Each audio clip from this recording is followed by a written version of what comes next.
Okay, so these are going to be just more of the same. These are in, these are called function. They just look different than function notation, but it's still the same thing. And you're going to use what's inside the function. So that's going to move it to positive 3. So you're going to go to 3. And now this function is going to start and go there. This one is at positive 5 up. And notice this one doesn't start right at the origin, but they're just saying they're taking their function and they're adding a 5. So that means you're just shifting it up. So wherever it is, it's not always have to really be at the origin, but that just means I'm taking the function that's there and I'm taking it up 5. So I'm going to go up 5. 1, 2, 3, 4, 5, right there. So this time your new point is at over 1 up 7. This one was at 3, 0. Okay. The next one's just more of the same. These are just different graphs, but it's more of the same. If it's inside, outside. It's inside, it's side to side. Outside is up or down. The next one, inside, it's a square root. It's left or right. Outside, up or down. Okay? All right, now let's talk about, this is going to be the kind of the new thing, is talking about what does the, says fill in the information about the absolute value functions. So for each function, choose whether its graph opens up or down. So we haven't talked about this yet. So what would make it, so if we look at one of these graphs that we've done, what would make it all of a sudden flip the other way, like these? What, because this is the kind of graph we're talking about. What would all of a sudden make it that turn downward instead of them always going up?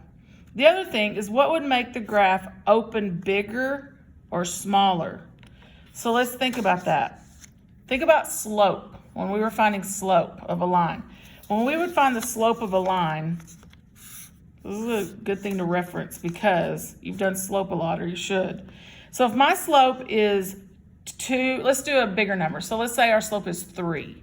So if I choose a point right here, and my slope is 3. So that means from that point, I'm going to go 1, 2, 3 over 1. So that means that line has gone, it climbed pretty high and then just over 1. So it's a steeper line. But how does that line change if I now change the slope to 1/3? So from that same point, up 1 over 3. 1, 2, 3. Notice how that line is flatter. So you think about the same thing when you're looking at these coefficients. Think of these like slope. If that is 2, what's going to happen to my graph? And the only thing is you got to think about this time, it's a V instead of just a line. Is that going to close up my graph? Is that going to open up my graph? If it's a fraction, what's that going to do to my graph? Now let's talk about the negative. So if I have a negative there, how is that going to change the look of my graph? So that's the first thing you're going to talk about. Is this, if I look at this graph and think about its parent function, remember its parent function is this same parent function that we used on this one. What is putting the 2 in front of it going to do to it? So that's the one we were kind of talking about, the slope. So if, think about your slope. Sorry, just a minute. I'm losing track where I'm at.